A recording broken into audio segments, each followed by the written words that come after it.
Donald Trump invites Israel's Netanyahu to meet with him at the White House next week. ਫਲਸਤੀਨੀ ਜਿਹੜੇ ਲੱਖ ਦੇ ਨੇੜੇ ਤੇੜੇ ਮਾਰ ਦਿੱਤੇ, ਕਿੰਨੇ ਬੇਘਰੇ ਕਰ ਦਿੱਤੇ, 2/3 ਉਹਨਾਂ 'ਚ ਬੱਚੇ ਔਰ ਔਰਤਾਂ ਨੇ, ਉਹਨਾਂ ਦੀ ਥਾਂ ਤੋਂ ਹੀ ਡਿਪਰਾਈਵ ਕਰਕੇ ਉੱਥੇ ਇਜ਼ਰਾਈਲ ਦਾ ਕਬਜ਼ਾ ਕਰਾ ਰਹੇ ਹੋ ਔਰ ਉਹਨਾਂ ਨੂੰ ਕਹਿ ਰਹੇ ਹੋ ਇਜਿਪਟ ਨੂੰ ਔਰ ਜਾਰਡਨ ਨੂੰ ਕਿ ਜੀ ਇਹ ਫਲਸਤੀਨੀ ਤੁਸੀਂ ਰੱਖ ਲਓ। ਇਹ ਵਿਜ਼ਿਟ ਬੜੀ ਇੰਪੋਰਟੈਂਟ ਹੈ। ਇਹ ਮਿਡਲ ਈਸਟ ਦਾ ਫਿਊਚਰ ਕੋਰਸ ਕੀ ਹੋਏਗਾ, ਵੈਦਰ ਇਜ਼ਰਾਈਲ ਦੀ ਜਿਹੜੀ ਕਿਲਿੰਗ ਮਸ਼ੀਨਰੀ ਹੈ ਇਵੇਂ ਹੀ ਸਾਰਿਆਂ ਨੂੰ ਖਾਲੀ ਕਰਾ ਲਏਗੀ ਔਰ ਇਹਨਾਂ ਨੂੰ ਜਿਹੜਾ ਉਹ ਫਲਸਤੀਨੀਆਂ ਨੂੰ, ਜਿਵੇਂ ਟਰੰਪ ਨੇ ਕਿਹਾ ਕਿ ਜੀ ਇਜਿਪਟ ਤੇ ਫਲਾਣਾ ਉਧਰ ਨੂੰ ਜਾਏਗਾ, ਟਰੰਪ ਨੇ ਇਹਨੂੰ ਨੈਤਨਯਾਹੂ ਦੀ ਬਾਂਹ ਮਰੋੜ ਕੇ ਉਹਦੇ ਤੋਂ ਇਹ ਸੀਜ਼ਫਾਇਰ ਔਰ ਗੱਲਬਾਤ ਕਰਵਾਈ ਹੈ। ਇਹਦਾ ਮਤਲਬ ਹੈ ਵੀ ਹਮਾਸ ਹੀ ਜੇਤੂ ਰਿਹਾ ਕਿਉਂਕਿ ਇਸ ਸਭ ਦੇ ਬਾਵਜੂਦ ਇੰਨੀ ਤਬਾਹੀ ਲੈ ਕੇ ਵੀ ਅਲਟੀਮੇਟਲੀ ਉਹਦੀ ਹੋਂਦ ਖਤਮ ਨਹੀਂ ਹੋਈ ਔਰ ਇਜ਼ਰਾਈਲ ਨੇ ਉਹਦੇ ਨਾਲ ਸਮਝੌਤਾ ਕੀਤਾ। Qatar reiterates support for two-state solution after Trump calls for moving Gaza ਕਿ ਗਾਜ਼ਾ ਦੇ ਲੋਕਾਂ ਨੂੰ ਜਿਹੜਾ ਕਿਹਾ ਹੈ ਕਿ ਜੀ ਉੱਥੇ ਉਹਨੇ ਕਿਹਾ ਜੀ ਨਹੀਂ, ਇਹ ਜਿਹੜਾ ਟੂ-ਸਟੇਟ ਫਾਰਮੂਲਾ ਹੋਣਾ ਚਾਹੀਦਾ।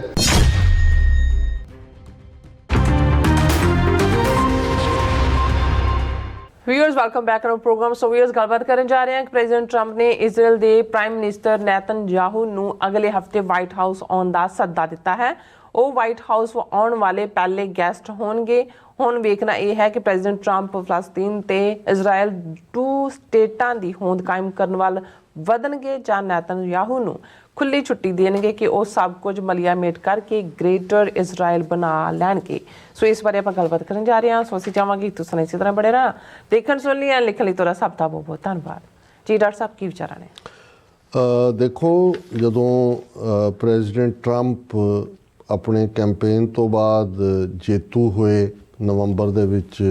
ਵੋਟਾਂ ਦੇ ਵਿੱਚ, ਔਰ ਇਹ ਉਹਨਾਂ ਨੇ ਬੜੇ ਫਖਰ ਦੇ ਨਾਲ ਔਰ ਜਿਹਨੂੰ ਡੈਫੀਨੇਟਲੀ ਅਸੀਂ ਕਹਿੰਦੇ ਕਿਹਾ ਕਿ ਮੇਰੀ ਓਥ ਟੇਕਿੰਗ ਤੋਂ ਪਹਿਲਾਂ ਜਿਹੜਾ ਹੈ ਉਹ ਮਿਡਲ ਈਸਟ ਦੇ ਵਿੱਚ ਸੀਜ਼ ਫਾਇਰ ਹੋਏਗਾ। ਹਮਾਸ ਨੂੰ ਵੀ ਉਹਨਾਂ ਨੇ ਤਾੜਨਾ ਵਾਂਗ ਕਿਹਾ ਕਿ ਇਸ ਜਿਹੜੇ ਆ ਉਹ ਰਿਲੀਜ਼ ਹੋਣੇ ਚਾਹੀਦੇ ਨੇ ਜਿਹੜੇ ਅਗਵਾ ਕੀਤੇ ਲੋਕ ਨੇ। ਲੇਕਿਨ ਇਸ ਨਾਲੋਂ ਵੀ ਜ਼ਿਆਦਾ ਜਿਹੜੀ ਸਖਤੀ ਉਹ ਨੈਤਨਯਾਹੂ 'ਤੇ ਵਰਤੀ ਕਿਉਂਕਿ ਜਿਹੜਾ ਸਮਝੌਤਾ ਆਲਮੋਸਟ 6 ਮਹੀਨੇ ਪਹਿਲਾਂ ਮਈ ਦੇ ਮਹੀਨੇ 'ਚ ਐਂਟਨੀ ਬਲਿੰਕਨ ਔਰ ਬਾਈਡਨ ਐਡਮਿਨਿਸਟ੍ਰੇਸ਼ਨ ਨੇ ਆਫਰ ਕੀਤਾ ਸੀ, ਜਿਹਨੂੰ ਨੈਤਨਯਾਹੂ ਨੇ ਰਿਜੈਕਟ ਕਰ ਦਿੱਤਾ ਸੀ, ਉਹੀ ਪ੍ਰੈਜ਼ੀਡੈਂਟ ਟਰੰਪ ਦੇ ਦਬਾਅ ਥੱਲੇ ਉਹ ਸਮਝੌਤਾ ਮੰਨਿਆ ਗਿਆ। ਔਰ ਅਸੀਂ ਕਿਉਂਕਿ ਇਸ ਵਿਸ਼ੇ ਦੇ ਉੱਤੇ ਇਸ ਸੀਜ਼ ਫਾਇਰ ਤੋਂ ਬਾਅਦ ਜਾਂ ਜਿਹਦੇ 'ਚ ਐਕਸਚੇਂਜ ਹੋਇਆ,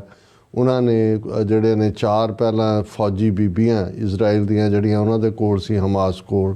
ਉਹਨਾਂ ਨੂੰ ਛੱਡਿਆ, ਫਿਰ ਹੋਰ ਹੋਇਆ, ਹੁਣ ਉਹ ਵਾਪਸੀ ਜਿਹੜਾ ਕੁਇਡ ਪ੍ਰੋ ਕਿਊ ਉਹਨਾਂ ਨੇ ਇਜ਼ਰਾਈਲ ਨੇ 500-600 ਫਲਸਤੀਨੀਆਂ ਨੂੰ ਛੱਡਿਆ ਔਰ ਜਿਹੜਾ ਉਸ ਸੀਜ਼ ਫਾਇਰ ਦਾ ਪਹਿਲਾ ਪੜਾਅ ਸੀ ਉਹਦੇ ਥੱਲੇ ਭਾਵੇਂ ਉਹਨੂੰ ਇੱਕ ਖੰਡਰਾਤ ਬਣਾ ਦਿੱਤਾ ਹੋਇਆ ਗਜ਼ਾ ਨੂੰ, ਜਿਹੜੇ ਲੱਖਾਂ ਲੋਕ ਨੇ ਉਹ ਵਾਪਸ ਪਰਤੇ, ਉੱਥੇ ਤਾਂ ਕੁਝ ਵੀ ਨਹੀਂ ਹੈ। ਪਰ ਇਸ ਪੀਰੀਅਡ ਦੇ ਵਿੱਚ ਹੀ ਜਦੋਂ ਕਿ ਇਹ ਪਹਿਲਾ ਫੇਜ਼ ਔਰ ਐਕਸਚੇਂਜ ਆਫ ਪ੍ਰਿਜ਼ਨਰਸ ਔਰ ਟੈਰੀਟਰੀ ਦੀ ਗੱਲ ਤੁਰ ਰਹੀ ਸੀ ਕਿ ਦੂਸਰਾ ਫੇਜ਼ ਤਾਂ ਅਜੇ ਅਸਲੀ ਔਖਾ ਹੋਣਾ, ਉਦੋਂ ਕਿ ਪ੍ਰੈਜ਼ੀਡੈਂਟ ਟਰੰਪ ਨੇ ਜਿਹੜਾ ਇੱਕ ਆਪਣਾ ਪੋਸਚਰ ਬਦਲਿਆ ਔਰ ਉਹਨਾਂ ਨੇ ਕਿਹਾ ਕਿ ਜੀ ਇਹ ਜਿਹੜਾ ਫਲਸਤੀਨੀ ਨੇ ਗਜ਼ਾ 'ਚੋਂ ਬੇਘਰੇ ਹੋਏ ਉਹਨਾਂ ਨੂੰ ਇਜਿਪਟ ਤੇ ਜਾਰਡਨ ਇਹ ਲੈ ਲੈਣ ਤਾਂ ਕਿ ਉਹ ਪੀਸ ਨਾਲ ਰਹਿ ਸਕਣ ਔਰ ਗਜ਼ਾ ਦੇ ਵਿੱਚ ਜਿਹੜਾ ਉਹ ਤਾਂ ਖੰਡਰਾਤ ਬਣਿਆ ਹੋਇਆ ਉਹ ਇਜ਼ਰਾਈਲ ਨੂੰ ਆਕੂਪਾਈ ਕਰਨ ਦਿੱਤਾ ਜਾਏ, ਇਸ ਕਿਸਮ ਦੀ ਲਾਈਨ ਲਈ। ਹੁਣ ਇਹਨੇ ਸਭ ਦੇ ਕੰਨ ਖੜੇ ਕਰ ਦਿੱਤੇ ਕਿ ਵੀ ਇਹ ਤਾਂ ਆਲਰੇਡੀ ਜਿਹੜੀਆਂ 2 ਚੀਜ਼ਾਂ America as a policy committed ਹੈ 2 ਸਟੇਟ ਫਾਰਮੂਲਾ ਕਿ ਵੀ ਇਜ਼ਰਾਈਲ ਤਾਂ ਆਲਰੇਡੀ ਐਜ਼ ਏ ਕੰਟਰੀ ਹੈ ਹੀ ਹੈ, ਨਿਊਕਲੀਅਰ ਪਾਵਰ ਹੈ ਰਾਦਰ, ਕਿ ਫਲਸਤੀਨੀਆਂ ਨੂੰ ਵੀ ਆਪਣਾ ਹੱਕ ਹੋਏਗਾ ਔਰ ਇਹੀ ਜਿਹੜਾ ਯਾਸਰ ਅਰਾਫਾਤ ਦੇ ਨਾਲ ਇਜ਼ਰਾਈਲੀ ਪ੍ਰਾਈਮ ਮਿਨਿਸਟਰ ਦਾ ਸਮਝੌਤਾ ਜਾਂ ਜੋ ਸਾਰਾ ਪਾਰਟ ਇੰਟਰਨੈਸ਼ਨਲੀ ਜਿਹਦੇ ਕਰਕੇ ਉਹਨਾਂ ਨੂੰ ਨੋਬਲ ਪੀਸ ਪ੍ਰਾਈਜ਼ ਵੀ ਮਿਲਿਆ ਉਹ ਤਾਂ ਇਹੀ ਸੀ ਕਿ ਫਲਸਤੀਨ ਐਜ਼ ਏ ਸਟੇਟ ਬਰਾਬਰ ਅਲੋਂਗ ਸਾਈਡ ਇਜ਼ਰਾਈਲ ਹੋਏਗਾ ਔਰ ਈਸਟ ਜੈਰੂਸ਼ਲਮ ਜਿਹੜੀ ਹੈ ਉਹਦੀ ਕੈਪੀਟਲ ਹੋਏਗੀ। ਲੇਕਿਨ ਸ਼ਾਇਦ ਬਹੁਤਿਆਂ ਨੂੰ ਯਾਦ ਨਾ ਹੋਏ ਕਿ ਪ੍ਰੈਜ਼ੀਡੈਂਟ ਟਰੰਪ ਨੇ ਆਪਣੀ ਪਹਿਲੀ ਟਰਮ ਵੇਲੇ ਜਿਹੜੀ ਇਜ਼ਰਾਈਲ ਦੀ ਰਾਜਧਾਨੀ ਹੈ ਜਿਹੜਾ ਕਿ ਉਹਨਾਂ ਨੇ ਅਲਟੀਮੇਟਲੀ ਜੈਰੂਸ਼ਲਮ ਨੂੰ ਬਣਾਉਣਾ, ਹੁਣ ਤਾਂ ਤੇਲ ਅਵੀਵ ਹੈ,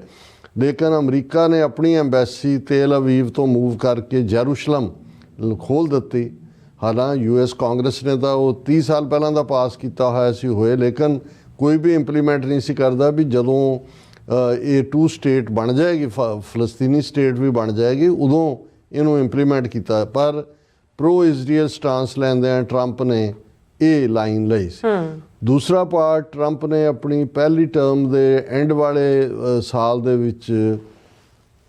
ਅਬਰਾਹਮ ਅਕੋਰਡ ਦੇ ਨਾਂ ਥੱਲੇ, ਅਬਰਾਹਮ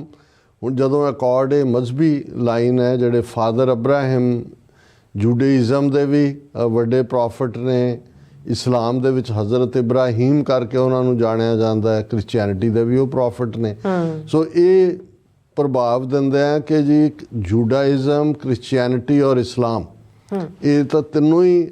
ਫਾਦਰ ਅਬਰਾਹਮ ਦੇ ਹੀ ਰਿਲੀਜਨ ਨੇ, ਔਰ ਉਹਨਾਂ ਨੂੰ ਸੈਮੈਟਿਕ ਰਿਲੀਜਨ ਕਿਹਾ ਜਾਂਦਾ ਅਦਰਵਾਈਜ਼ ਇਹ ਜਿਹੜੇ ਨੇ ਮਜ਼ਹਬ, ਲੇਕਿਨ ਇਹਨੇ ਅਬਰਾਹਮ ਨੇ ਇੱਕ ਰਿਲੀਜਨਸ ਕਹਿ ਕੇ ਅਕੋਰਡ ਦਾ ਨਾਂ ਦਿੱਤਾ ਔਰ ਉਹਨਾਂ ਨੇ ਕਿਹਾ ਕਿ ਜੀ ਇਹ ਸਾਰੇ ਜਿਹੜੇ ਨੇ ਇਜ਼ਰਾਈਲ ਨੂੰ ਰੈਕਗਨਾਈਜ਼ ਕਰਨਗੇ। ਔਰ ਪਰ ਉਦੋਂ ਕੀ ਜਿਹੜਾ ਇਹ ਗੱਲ ਅੱਗੇ ਸੈਕੰਡ ਟਰਮ ਤਾਂ ਮਿਲੀ ਨਹੀਂ, ਔਰ ਇਸ ਦੇ ਉੱਤੇ ਇਵੇਂ ਲੱਗ ਰਿਹਾ ਸੀ ਕਿ ultimately Saudi Arabia, Jordan, Egypt ਔਰ ਇਹ ਸਾਰੇ ਜਿਹੜੇ ਨੇ ਇਹ ਰੈਕਗਨਾਈਜ਼ ਕਰ ਲੈਣਗੇ ਇਜ਼ਰਾਈਲ ਨੂੰ, ਔਰ ਅਲਟਰਨੇਟ ਫਲਸਤੀਨੀ ਸਟੇਟ ਵੀ ਹੋਂਦ 'ਚ ਆਏਗੀ, ਕਿਉਂਕਿ ਸਾਊਦੀ ਅਰੇਬੀਆ ਵੀ ਕਮਿਟਡ ਹੈ ਫਲਸਤੀਨੀਅਨ ਸਟੇਟ ਨੂੰ, ਅਦਰਵਾਈਜ਼ ਉਹਨਾਂ ਦੇ ਆਪਣੇ ਜਿਹੜੇ ਸ਼ਹਿਰੀ ਨੇ ਮੁਸਲਮਾਨ ਉਹ ਬਗਾਵਤ 'ਤੇ ਆ ਜਾਣਗੇ। ਲੇਕਿਨ ਹੁਣ ਫਿਰ ਇਹਦੇ ਪੈਰਲਲ ਜਿਹੜੀ ਇੱਕ ਜੂਡੀਓ ਕ੍ਰਿਸਚੀਅਨ ਰੂਟਸ ਦੇ ਨਾਂ ਥੱਲੇ ਜਿਹੜੀ ਅਮਰੀਕਾ ਦੇ ਵਿੱਚ ਇੱਕ ਫਿਲਾਸਫੀ ਜਿਹਨੂੰ ਸਾਊਥ ਦਾ ਜਿਹੜਾ ਚਰਚ ਹੈ ਬਾਈਬਲ ਬੈਲਟ, ਉਹ ਹਮੇਸ਼ਾ ਪ੍ਰਮੋਟ ਕਰਦਾ ਰਿਹਾ ਹੈ, ਓਲਡ ਟੈਸਟਾਮੈਂਟ ਜਾਂ ਬਾਈਬਲ ਨੂੰ ਬੇਸ ਬਣਾ ਕੇ ਗ੍ਰੇਟਰ ਇਜ਼ਰਾਈਲ,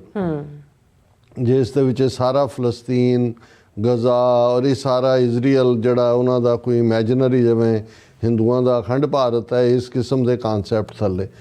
ਹੁਣ ਇਵੇਂ ਲੱਗਦਾ ਹੈ ਕਿ ਵੀ ਇੱਕ ਪਾਸੇ ਤਾਂ ਇਹ ਸਾਰੇ ਪੀਰੀਅਡ ਦੇ ਵਿੱਚ ਬੜੇ ਫਖਰ ਨਾਲ ਸਾਊਦੀ ਅਰੇਬੀਆ ਨੇ ਕਿਹਾ ਕਿ ਜੀ ਅਸੀਂ $650 ਬਿਲੀਅਨ ਅਮਰੀਕਾ 'ਚ ਇਨਵੈਸਟ ਕਰਾਂਗੇ। ਡੈਵੋਸ ਵਰਲਡ ਇਕਨੋਮਿਕਲ ਫੋਰਮ ਦੇ ਉੱਤੇ ਬੈਠੇ ਨੂੰ ਟਰੰਪ ਨੇ ਜਿਹੜਾ ਉਹ ਮਾਰ ਕੇ ਜਿਵੇਂ ਕਹਿੰਦੇ ਨੇ ਕਿ ਵੀ ਹੂਰਾ, ਤਾਂ ਉਹਨੂੰ ਕਿਹਾ ਨਹੀਂ $650 ਬਿਲੀਅਨ ਨਹੀਂ, ਤੁਸੀਂ $1 ਟ੍ਰਿਲੀਅਨ ਜਿਹੜਾ ਕਰਾਊਨ ਪ੍ਰਿੰਸ ਸਾਊਦੀ ਅਰੇਬੀਆ ਦਾ ਉਹ ਇਨਵੈਸਟ ਕਰਨਾ। ਹੁਣ ਇੱਕ ਪਾਸੇ ਤੁਸੀਂ $1 ਟ੍ਰਿਲੀਅਨ ਇਨਵੈਸਟ ਕਰਾ ਰਹੇ ਹੋ, ਦੂਸਰੇ ਪਾਸੇ ਤੁਸੀਂ ਫਲਸਤੀਨੀ ਜਿਹੜੇ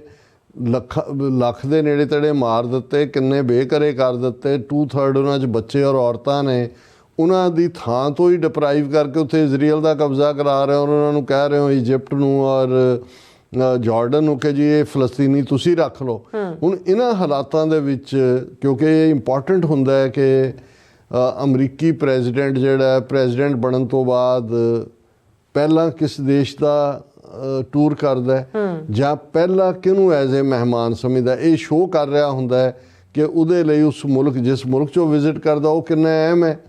ਅਤੇ ਜਿਸ ਮੁਲਕ ਦਾ ਜਿਹੜਾ ਜਿਹਨੂੰ ਸੱਦਿਆ ਗਿਆ ਵਾਈਟ ਹਾਊਸ ਮੁਲਾਕਾਤ ਲਈ ਉਹ ਕਿੰਨਾ ਅਹਿਮ ਹੈ। ਸੋ ਟਰੰਪ ਨੇ ਤਾਂ ਕਿਹਾ ਸੀ ਕਿ ਜੀ ਜੇ ਕਰਾਊਨ ਪ੍ਰਿੰਸ ਜਿਹੜਾ ਉਹ $1 ਟ੍ਰਿਲੀਅਨ ਕਰੇ ਇਨਵੈਸਟ, ਤਾਂ ਮੈਂ ਪਹਿਲਾਂ ਸਾਊਦੀ ਅਰੇਬੀਆ ਚਲਾ ਜਾਣਾ। ਉਹ ਤਾਂ ਅਜੇ ਨਹੀਂ ਐਲਾਨ ਹੋਇਆ, ਪਰ ਜਿਹੜਾ ਅੱਜ ਵਾਈਟ ਹਾਊਸ ਵੱਲੋਂ ਐਲਾਨ ਹੋਇਆ, Donald Trump invites Israel's Netanyahu to meet with him at the White House next week, ਉਹ ਪਹਿਲਾ ਬਣ ਗਿਆ ਜਿਹਨੂੰ 4 ਫਰਵਰੀ ਨੂੰ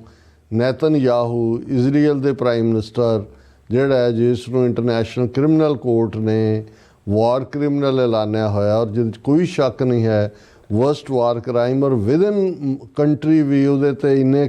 ਕਰਪਸ਼ਨ ਦੇ ਚਾਰਜ ਨੇ ਕਿ ਉਹਦੇ ਲਈ ਲੜਾਈ ਜਾਰੀ ਰੱਖਣਾ ਇਸ ਲਈ ਵੀ ਇੰਪੋਰਟੈਂਟ ਹੈ। ਅਦਰਵਾਈਜ਼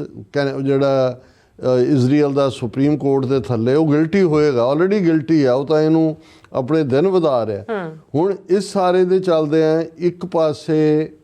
ਤਾਂ ਆਲਰੇਡੀ ਇਹ ਡਿਬੇਟ ਸ਼ੁਰੂ ਹੋ ਗਈ ਸੀ, ਔਰ ਅਸੀਂ ਭਾਵੇਂ ਇਸ ਦੇ ਉੱਤੇ ਗੱਲ ਨਹੀਂ ਕੀਤੀ ਕਿ ਵੀ ਜੇ ਇੰਨੇ ਆਲਮੋਸਟ ਅਕਤੂਬਰ ਮਹੀਨੇ 'ਚ ਉਹਨਾਂ ਨੇ ਅਗਵਾ ਕੀਤੇ, 1200 ਇਜ਼ਰਾਈਲੀ ਮਾਰਿਆ, 250-300 ਲੈ ਗਏ। 1.5 ਸਾਲ 'ਚ ਇਹਨਾਂ ਨੇ ਲਬਨਾਨ, ਗਜ਼ਾ,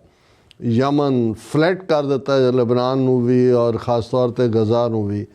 ਪਰ ਨਾ ਤਾਂ ਉਹ ਆਪਣੇ ਛਡਾ ਸਕੇ ਜਿਹੜੇ ਅਗਵਾ ਕੀਤੇ ਸੀ।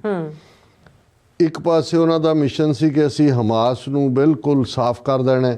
ਪਰ ਉਸੇ ਹਮਾਸ ਦੇ ਨਾਲ ਹੀ ਫਿਰ ਪੀਸ ਡੀਲ ਵੀ ਸਾਈਨ ਹੁੰਦੀ, ਭਾਵੇਂ ਉਹ ਅਮਰੀਕਨ ਪ੍ਰੈਸ਼ਰ ਥੱਲੇ ਹੋਈ। ਲੇਕਿਨ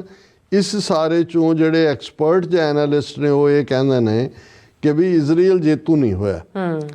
ਕਿ ਜੇ ਉਹ ਨਾ ਹਮਾਸ ਦੀ ਹੋਂਦ ਮੁੱਕ ਸਕੀ। ਔਰ ਈਵਨ ਇਹ ਵੀ ਕਿਹਾ ਗਿਆ ਕਿ ਪਿਛਲੇ 1 ਸਾਲ 'ਚ ਇਹਨਾਂ ਦੀ ਸ਼ਾਇਦ ਇੰਟੈਲੀਜੈਂਸ ਰਿਪੋਰਟ ਹੈ ਕਿ 50,000 ਨਵੇਂ ਗੁਰਿਲੇ ਹਮਾਸ ਦੇ ਵਿੱਚ ਸ਼ਾਮਲ ਹੋਏ। ਹੁਣ ਜਿਨ੍ਹਾਂ ਦੀਆਂ ਮਾਵਾਂ ਮਾਰੀਆਂ ਗਈਆਂ ਜਾਂ ਪਿਓ ਮਾਰੇ ਗਏ ਜਾਂ ਸਾਹਮਣੇ ਤੁਸੀਂ ਇੰਨਾ ਜ਼ੁਲਮ, ਉਹਨਾਂ ਦੇ ਲਈ ਤਾਂ ਹੁਣ ਕੋਈ ਹੋਰ ਰਾਹ ਨਹੀਂ ਹੈ, ਉਹ ਫਿਰ ਇਸ ਰਸਤੇ ਤੇ ਹੀ ਆਣਗੇ। ਔਰ ਇਸ ਤੋਂ ਬਾਅਦ ਹੁਣ ਇਹ ਲੱਗਦਾ ਸੀ ਕਿ ਵੀ ਜੇ ਈਵਨ ਟਰੰਪ ਨੇ ਇਹਨੂੰ ਨੈਤਨਯਾਹੂ ਦੀ ਬਾਂਹ ਮਰੋੜ ਕੇ ਉਹਦੇ ਤੋਂ ਇਹ ਸੀਜ਼ ਫਾਇਰ ਔਰ ਗੱਲਬਾਤ ਕਰਵਾਈ ਹੈ, ਇਹਦਾ ਮਤਲਬ ਹੈ ਵੀ ਹਮਾਸ ਹੀ ਜੇਤੂ ਰਿਹਾ ਹੈ, ਕਿਉਂਕਿ ਇਸ ਸਭ ਦੇ ਬਾਵਜੂਦ ਇੰਨੀ ਤਬਾਹੀ ਲੈ ਕੇ ਵੀ ਅਲਟੀਮੇਟਲੀ ਉਹਦੀ ਹੋਂਦ ਖਤਮ ਨਹੀਂ ਹੋਈ ਔਰ ਇਜ਼ਰਾਈਲ ਨੇ ਉਹਦੇ ਨਾਲ ਸਮਝੌਤਾ ਕੀਤਾ। ਪਰ ਇਹ ਗੱਲ ਅੱਜ ਈਵਨ ਈਰਾਨ ਦੇ ਆਇਤੁੱਲਾ ਅਲੀ ਖਮੀਨੀ ਨੇ ਵੀ ਕਿਹਾ। ਈਰਾਨ's Ayatollah Ali Khamenei says Gaza brought Israel to its knees. The small limited Gaza brought the Zionist regime armed to the teeth and fully supported by America to its knees, says Iran's supreme leader Ayatollah Ali Khamenei। कि भाई गोडियां परने ले आंदा। और हुण दूसरे पासे Qatar जिहड़ा अमरीका ਦਾ ਜਿੱਥੇ ਬਹੁਤ ਵੱਡਾ ਬੇਸ ਹੈ, ਔਰ ਈਵਨ ਇਸ ਸਮਝੌਤੇ ਦੇ ਵਿੱਚ ਵੀ ਜਿਹੜਾ ਸੀਜ਼ ਫਾਇਰ ਦਾ ਹੋਇਆ ਉਹਦੇ ਵਿੱਚ ਕਤਰ ਔਰ ਇਜਿਪਟ ਨੇ ਮੇਨ ਰੋਲ ਅਦਾ ਕੀਤਾ ਹੈ। Qatar reiterate support for 2 state solution after Trump calls for moving ਗਾਜ਼ਨ,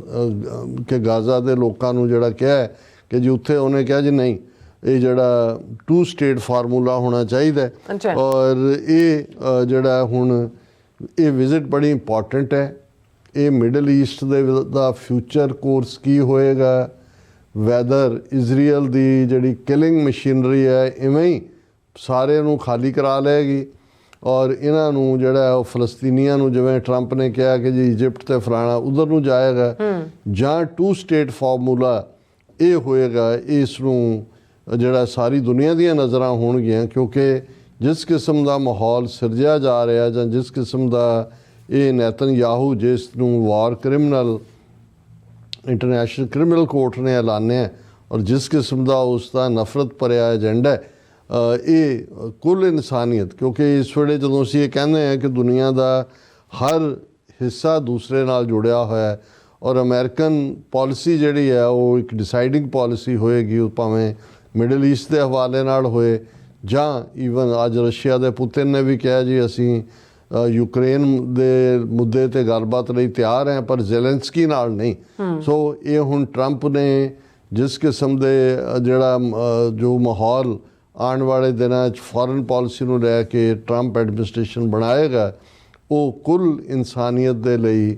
piece ਦਾ ਬਣਦਾ ਹੈ ਜਾਂ ਟਕਰਾਅ ਦੇ ਹੋਰ ਦਰਵਾਜ਼ੇ ਖੁੱਲ੍ਹਦੇ ਨੇ, ਇਹ ਆਉਣ ਵਾਲਾ ਵਕਤ ਹੀ ਦੱਸੇਗਾ। ਬਿਲਕੁਲ ਡਾਕਟਰ ਸਾਹਿਬ, ਤੁਹਾਡਾ ਬਹੁਤ ਬਹੁਤ ਧੰਨਵਾਦ। ਸੋ ਇੱਥੇ ਲੈਣਾ ਬ੍ਰੇਕ। ਵਿਊਅਰਸ, ਤੁਸੀਂ ਕਿਤੇ ਨਹੀਂ ਜਾਣਾ, ਮਿਲਦੇ ਹਾਂ ਛੋਟੇ ਜਿਹੇ ਬ੍ਰੇਕ ਤੋਂ ਬਾਅਦ।